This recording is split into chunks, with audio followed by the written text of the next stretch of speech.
Assalamualaikum warahmatullahi wabarakatuh. Selamat datang kembali di channel YouTube Ulan Permata. Sebelumnya aku mau ngucapin terima kasih buat teman-teman yang udah nonton video-video aku.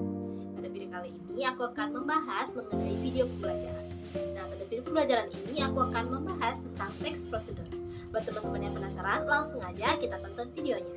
Sebelum lanjut, jangan lupa subscribe, like, komen, dan share ya. Terima kasih. Selamat menyaksikan.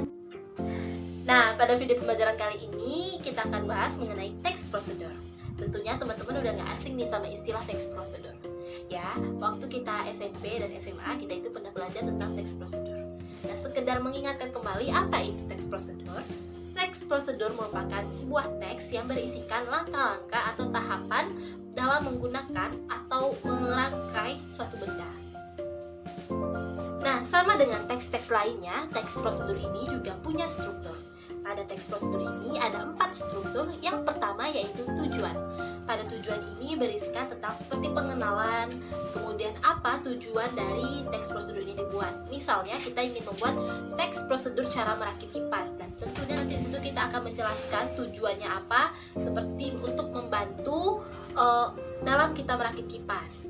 Selanjutnya, struktur yang kedua yaitu material. Nah, pada struktur material ini berisikan tentang alat-alat atau bahan-bahan apa saja yang akan kita gunakan dalam teks prosedur tersebut. Nah, pada contoh tadi yang di awal yaitu teks prosedur merakit kipas angin, tentunya pada bagian material ini kita jelaskan alat-alat apa saja serta bahan-bahan apa saja yang akan kita gunakan. Langsung aja struktur yang ketiga yaitu langkah-langkah. Pada struktur langkah-langkah ini menjelaskan mengenai tahap demi tahap atau langkah demi langkah untuk mengerjakan judul dari teks prosedur tadi, misalnya teks prosedur merakit kipas angin. Nah, tentunya di bagian langkah-langkah ini dijelaskan satu persatu tahapnya mulai dari awal hingga akhir itu secara berurutan. Nah, yang struktur yang terakhir yaitu penegasan ulang atau kesimpulan. Pada struktur ini berisi tentang sedikit penegasan ulang saja atau kesimpulan dari teks prosedur tadi, misalnya cara pembuatannya, cara penggunaannya bagaimana.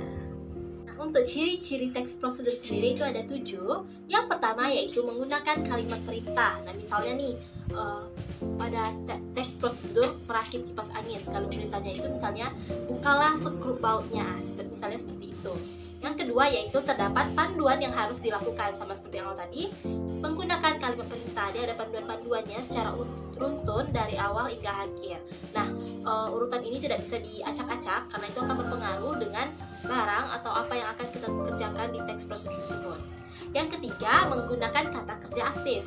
Yang keempat, menggunakan konjungsi atau kata hubung. Pasti teman-teman sudah tahu kata hubung apa saja yang dapat digunakan. Yang kelima yaitu terdapat aturan dalam hal bahan atau kegiatan. Nanti itu dijelaskan di sana.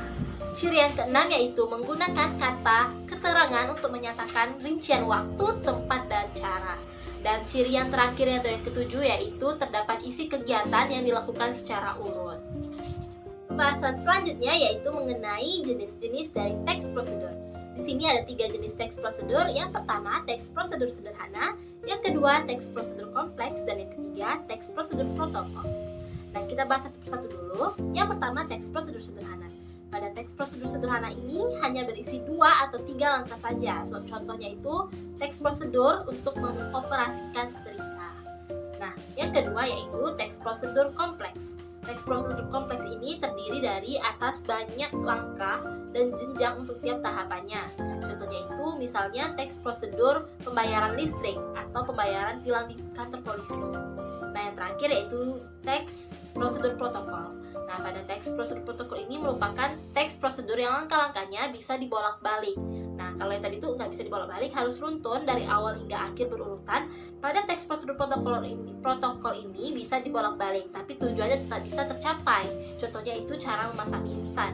Nah, tentunya setiap orang berbeda-beda nih cara memasak. Itu berbeda-beda, ada yang duluan memasak telurnya, ada yang duluan masak minyak, atau lain sebagainya. Nah, itulah tadi pembahasan mengenai teks prosedur. Untuk menambah pemahaman teman-teman mengenai teks prosedur, nantinya akan saya berikan contoh dari teks prosedur yang bisa teman-teman pahami. Mungkin itu dulu penjelasan dari saya pada video pembelajaran kali ini. Atas perhatiannya saya ucapkan terima kasih. Dadah!